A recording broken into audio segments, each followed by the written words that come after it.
Assalamualaikum warahmatullahi wabarakatuh.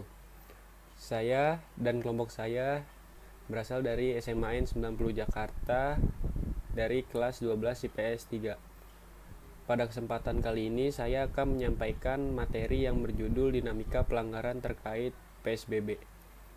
Saya selaku ketua kelompok dan izinkan saya untuk memperkenalkan anggota-anggota kelompok saya, yaitu ada Triana Wahyu sebagai moderator, ada Febri Kurniawati, Talita Rahma Zafira, dan Chandra Zoda sebagai editor video, ada Dea Agustina, Happy Maulidia, Mutia Nur Fajriah, Intan Dini, Rizky Amelia, dan Mutiara Putri sebagai presentator data, dan Ariksaka Ardian sebagai notulen nanti di akhir video.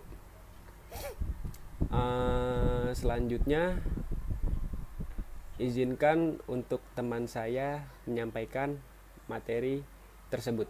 Assalamualaikum warahmatullahi wabarakatuh. Apa kabar semuanya? Semoga kalian dalam keadaan baik-baik aja dan terus bahagia. Izinkan saya untuk memperkenalkan diri saya terlebih dahulu. Saya Triana Wahyu Rahmawati yang akan menjadi moderator pada kesempatan kali ini. Kalian tahu nggak sih Assalamualaikum warahmatullahi wabarakatuh. Jadi apa kabar semuanya? Semoga kalian dalam keadaan baik-baik aja dan seperti yang kita tahu PSBB izinkan saya untuk memperkenalkan pembatasan sosial berskala besar yang dilakukan pada tahun 2020 untuk menanggapi adanya virus corona, di mana kita nih nggak boleh keluar rumah, apalagi untuk tujuan yang tidak penting. Assalamualaikum warahmatullahi wabarakatuh. Kira-kira apa kabar semuanya? Yang akan kita bahas? Semoga kalian dalam keadaan. Oke, berikut adalah materi yang akan disampaikan oleh para presentator.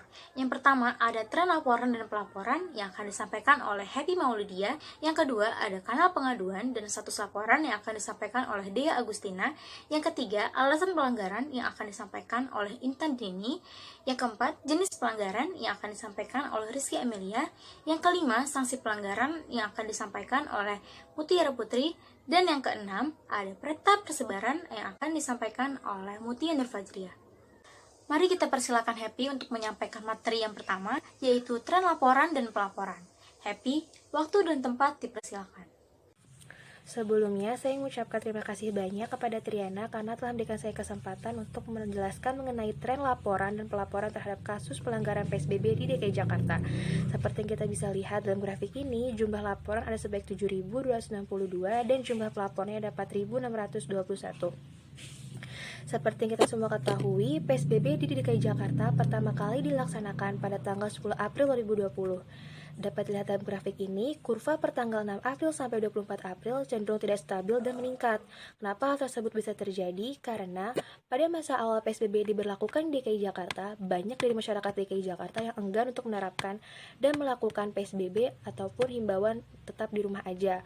Namun PSBB tetap diberlakukan di DKI Jakarta, bahkan dikeluarkan ketentuan bahwa para pelanggar akan dikenakan denda maupun sanksi. Dengan adanya hal tersebut dapat dibuktikan kurva pelanggaran PSBB kian menurun. Bisa dilihat bulan Mei sampai bulan Juni ini cenderung rendah. Nah, karena angka pelanggaran PSBB ini rendah, dapat berdampak pula kepada angka penambahan kasus COVID-19 di DKI Jakarta. Angka penambahan kasus COVID di Jakarta pun kian menurun, hingga akhirnya Gubernur DKI Jakarta, Pak Anies Baswedan, melakukan penerapan sistem PSBB transisi atau yang kita bisa bilang new normal. Nah, dengan new normal ini diterapkan, seperti mal, restoran, dan tempat hiburan di luar lainnya kembali dibuka. Melihat kelonggaran tersebut, banyak dari masyarakat DKI Jakarta yang menyalahgunakan kesempatan tersebut, hingga akhirnya banyak dari mereka yang keluar, nongkrong, tanpa melakukan protokol kesehatan dan melakukan penjagaan jarak. Nah, maka dari itu, karena meningkatnya kasus pelanggaran PSBB kembali, berdampak pula kepada kenaikan angka kasus penambahan COVID-19 di DKI Jakarta. Puncaknya pada bulan September. Melihat hal tersebut, akhirnya Pak Anies Baswedan kembali menerapkan PSBB total, dan akhirnya kurva pun kian menurun. Terima kasih Happy atas materi yang telah disampaikan. Kita lanjut ke kanal pengaduan dan status laporan yang akan disampaikan oleh Dea Agustina. Dea Agustina, waktu dan tempat dipersilakan. Halo semuanya, dengan Dea Agustina di sini. Sebelumnya, saya ingin mengucapkan terima kasih kepada Triana yang sudah mempersilahkan saya untuk melakukan presentasi. Materi yang akan saya presentasikan adalah kanal pengaduan dan status laporan terkait pelanggaran PSBB. Berdasarkan grafik yang tertera di sebelah kiri, yaitu grafik kanal pengaduan terkait pelanggaran PSBB, kita bisa menyimpulkan bahwa laporan yang diterima banyak melalui berbagai macam sumber. Akan tetapi, media sosial lebih mendominasi karena zaman sekarang masyarakat sudah banyak yang menggunakan media sosial. Warna dari grafik tersebut menunjukkan bahwa semakin tua warnanya, maka semakin banyak laporan yang diterima dari media tersebut. Posisi pertama, laporan diterima melalui aplikasi Jaki atau Jakarta Kini, situs resmi milik pemerintah Provinsi DKI Jakarta, yang mana di situs tersebut kita bisa melihat berbagai macam berita yang terjadi di DKI Jakarta. Yang kedua, ada aplikasi Twitter. Aplikasi Twitter sudah diinstal dan digunakan oleh jutaan orang. Yang ketiga, ada email. Semua orang yang menggunakan media sosial pasti mempunyai email. Akan tetapi, yang melapor menggunakan email tidak terlalu banyak seperti yang sudah disebutkan sebelumnya. 4. SMS Center. SMS Center juga digunakan sebagian masyarakat untuk melaporkan kasus, akan tetapi zaman sekarang masyarakat lebih menggunakan media sosial, jadi yang melapor menggunakan SMS tidak begitu banyak. Yang kelima, Klue. Klue merupakan situs laporan resmi milik pemerintah DKI Jakarta juga seperti halnya Jaki. Namun, masyarakat lebih banyak menggunakan Jaki, jadi sedikit yang melapor menggunakan Klue. 6. Facebook. Dulu banyak sekali masyarakat yang masih menggunakan Facebook, namun sekarang sedikit masyarakat yang masih sering menggunakan aplikasi tersebut, maka laporan yang diterima juga tidak begitu banyak melalui sumber tersebut.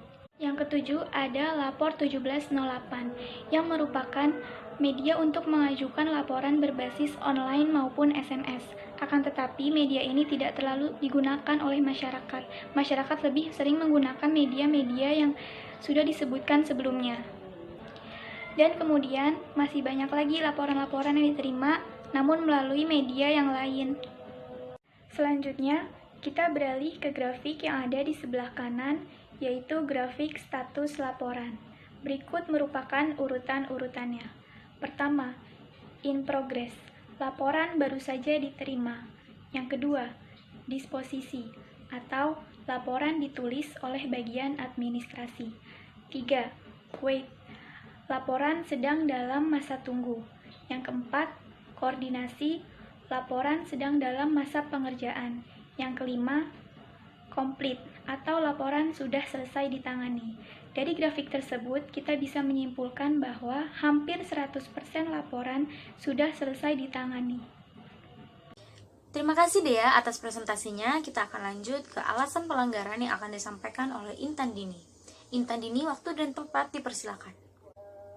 Ada beberapa alasan yang memungkinkan masyarakat melakukan pelanggaran. Pertama, PSBB masih memperbolehkan lalu lintas sosial dan ekonomi masyarakat. Hal ini menyebabkan masyarakat melakukan kegiatan seperti biasanya. Kedua, masyarakat memiliki kebiasaan berkumpul di suatu tempat. Hal ini membuat mereka bisa melakukan pelanggaran. Ketiga, kebijakan pemerintah dan turunannya berupa petunjuk pelaksana dan anjuran lainnya belum terisolasi secara masif. 4. Keharusan masyarakat untuk bekerja demi memenuhi kebutuhan sehari-hari. Apalagi pada masa pandemi ini banyak pekerja yang telah di-PHK. Oke, terima kasih Intan atas presentasinya. Kita lanjut ke jenis pelanggaran yang akan disampaikan oleh Rizky Amelia. Rizky Amelia, tepat dan waktu dipersilakan. Di sini saya akan mempresentasikan tentang jenis pelanggaran pada saat PSBB. Bisa kita lihat grafik tersebut yang relatif cukup banyak terdapat pada gangguan ketentraman dan ketertiban. Karena adanya COVID-19 ini, banyak masyarakat yang menjadi resah saat bersosialisasi, yang dapat menimbulkan kegelisahan dan kecurigaan, sehingga kita harus berjaga jarak saat bersosialisasi atau bertemu dengan orang lain.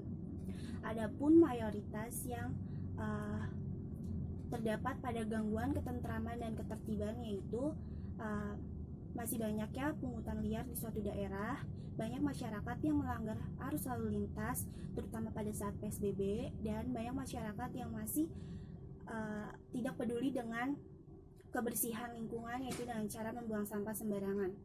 Serta ada pun laporan tentang pekerja dan pengusaha pada saat COVID-19 ini yang dapat menimbulkan perekonomian menjadi menurun, sehingga banyak karyawan yang terkena PHK massal dan penurunan omset perusahaan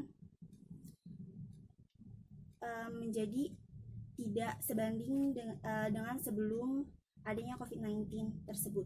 Sekian dari saya, terima kasih. Oke, terima kasih Rizky Amelia atas presentasi jenis pelanggaran. Selanjutnya kita akan ke sanksi pelanggaran yang akan disampaikan oleh Mutiara Putri. Mutiara Putri, tempat dan waktu dipersilakan. Terima kasih atas waktu yang telah diberikan. Berikut adalah sanksi mengenai pelanggaran pembatasan sosial berskala besar atau PSBB. Gubernur DKI Jakarta menerbitkan Peraturan Gubernur Nomor 41 Tahun 2020 tentang pengenaan sanksi terhadap pelanggaran pelaksanaan pembatasan sosial berskala besar atau PSBB. Ada berbagai macam sanksi yang diberikan pemerintah Provinsi DKI mulai dari sanksi sosial hingga denda kepada pelanggarnya. Sedikitnya ada 9 kategori yang akan terkena sanksi. Di antaranya tidak menggunakan masker, perusahaan yang beroperasi saat PSBB, restoran yang izinkan makan di tempat, hotel yang tidak terapkan protokol kesehatan, sanksi untuk kegiatan hiburan hingga budaya, ojol yang mengangkut penumpang, sanksi untuk pengendara yang melanggar kapasitas penumpang, berkumpul lebih dari 5 orang, teguran untuk sholat berjamaah. Adapun jenis-jenis sanksi yaitu berupa kerja sosial, denda administrasi, teguran tertulis, penutupan sementara 1 kali 24 jam, serta penyegelan. Berikut penjelasan dari saya, sekian, terima kasih. Baik, terima kasih Mutiara Putri atas presentasinya. Kita akan ke materi yang terakhir, yaitu peta persebaran yang akan disampaikan oleh Mutia Nur Fajriah. Mutia Nur Fajriah, waktu dan tempat dipersilakan. Terima kasih atas kesempatan yang telah diberikan. Di sini dapat kita lihat berdasarkan data yang telah dianalisis pada tanggal 1 Maret sampai 5 November 2020 pada pukul 5 sore waktu Indonesia bagian Barat, dapat kita lihat bahwa pelanggaran dengan titik terbanyak berada di daerah Jakarta Timur, sedangkan pelanggaran dengan daerah titik terendah berada di Jakarta Utara. Hal ini dapat dimungkinkan karena daerah Jakarta Timur merupakan daerah yang ramai sekali penduduknya sehingga masih banyak warga-warga yang berlalu lalang. Jadi masih banyak juga warga-warga yang tidak mengikuti peraturan PSBB yang berlaku. Sedangkan sebaliknya Jakarta Utara merupakan pelanggaran dengan titik terendah.